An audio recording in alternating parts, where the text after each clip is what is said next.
दो तीन बातें पहले बता देती हूँ। First of all, this list is a comprehensive list. That means कि ये वो टॉपिक्स है जिनकी एक्सपेक्टेशन ज़्यादा होती है एग्ज़ाम में आने की, बट ऐसा बिल्कुल भी नहीं है कि सिर्फ आप यही टॉपिक पढ़ रहे हैं और बाकी सब टॉपिक्स छोड़ के जा रहे हैं और आप उम्मीद करें आपका एग्ज़ाम निकल जाएगा। ठीक है, तो डेफिनेटली आपको बाकी टॉपिक्स भी पढ़ने हैं और ये भी पढ़ने हैं, और ये तो छोड़ने ही नहीं है, मतलब ऐसे वाले टॉपिक्स हैं ये। देन सेकेंड पॉइंट आता है कि आपके एग्ज़ाम का अगर आपको पैटर्न पता है, so let me know in the comment section if you want me to make a video on the pattern of the examination of bark. ठीक है, तो वो मैं अलग से आपको एक वीडियो में समझा दूंगी। यहाँ पे सिर्फ हम टॉपिक्स के बारे में बात कर रहे हैं। Apart from that, if you like the video, make sure कि you have subscribe to the channel and you have like the video as well. चलते हैं टॉपिक्स की तरफ। आप देख सकते हैं यहाँ पे मैंने लिस्ट आपको पूरी दे दी है। Microscopy, chromatography, centrifugation, electrophoresis, immunotechniques, spectroscopy, restriction digestion, FRAP, molecular markers, DNA footprinting, PCR, AFLP, RFLP, SDS page. तो बेसिकली MIB मतलब मेथड्स इन जो बायोलॉजी है, मतलब यूनिट नंबर 13 हमारे CSIR के सिलेबस की। और इसके अलावा जो आपकी कुछ और टॉपिक्स बनते हैं जैसे कि अप्लाइड बायोलॉजी से या फिर जेनेटिक्स से, तो उनको भी मैंने इंक्लूड किया है यहाँ पे। फिर आ जाते हैं DNA, RNA, proteins, pH concept, enzyme kinetics.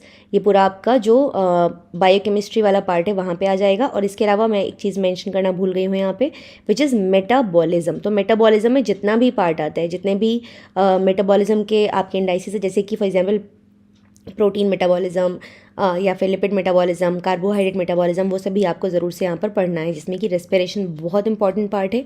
Make sure करेंगे उसको सबसे अच्छे से पढ़ लेंगे। ठीक है, फिर आ जाता है यहाँ पर मॉलिक्यूलर बायोलॉजी। अब यूनिट 3 जो है, मतलब मॉलिक्यूलर बायोलॉजी, जिसको कि आप फंडामेंटल प्रोसेसेस के नाम से भी जानते हो, उसके आपको सारे टॉपिक्स कवर करने हैं, because each and every topic is extremely important. Replication, repair, recombination, transcription, translation, post transcriptional modifications, gene regulation, that is operon, ये सब के सब आपको यहाँ पर पढ़ने हैं। मैंने बोल दिया है, मेंशन कर दिया है ऑल टॉपिक्स, इसको पढ़ लीजिएगा। देन फिर सेल बायोलॉजी की तरफ चलते हैं। Cell cycle, apoptosis, cancer biology, plasma membrane and transport, organelles, ECM, CAMs, junction, cell signalling, immunology. ये यूनिट 2 और 4 को मिला के मैंने बताया है।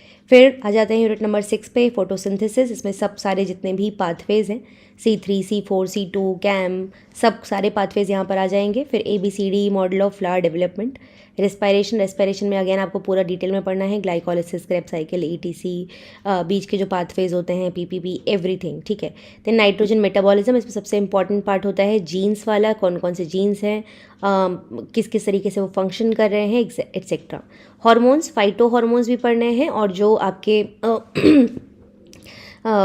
जो एनिमल बायोलॉजी में जो हार्मोन्स होते हैं उनको भी हमको डिटेल में पढ़ना है। देन सेकेंडरी मेटाबोलाइट्स, यहाँ पे स्पेलिंग थोड़ी रॉन्ग हो गई है, secondary metabolites and photo receptors. Again यहाँ से जो क्वेश्चंस आते हैं मोस्टली वो किस प्लांट से क्या एक्सट्रैक्ट किया जाता है, उसका क्या फंक्शनिंग होती है, वो आपको क्लियरली पता होना चाहिए। देन एग्रोबैक्टीरिया मीडिएटेड जीन ट्रांसफ़र का जो प्रोसेस होता है, वेर जीन्स के बारे में, टाइप्लाज्मेट के बारे में, किसका क्या फंक्शन है, ऑक्सिन, साइटोकाइनिन कहाँ प्रेजेंट होते हैं, होपाइंस का क्या फंक्शन होता है, डिटेल में पढ़ लीजिएगा। ठीक है, देन डेवलपमेंटल बायोलॉजी में ड्रोसोफिला का डेवलपमेंट, इंटीरियर पोस्टीरियर डेवलपमेंट जो होता है, स्पर्म, एक फीचर्स, लार्वा जो होते हैं डिफरेंट टाइप के, उनके बारे में थोड़ी इन्फॉर्मेशन ले लीजिएगा।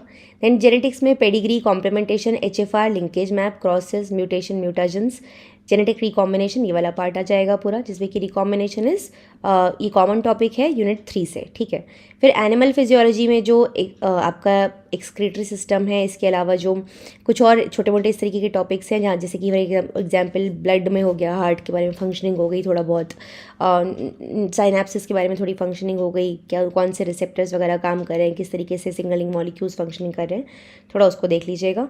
फिर डिजीज़ेस, चाहे वो एनिमल डिजीज़ेस हों चाहे वो प्लांट डिजीज़ेस हों, दोनों ही बहुत इंपॉर्टेंट है, बहुत फ्रीक्वेंटली यहाँ से क्वेश्चन आते हैं।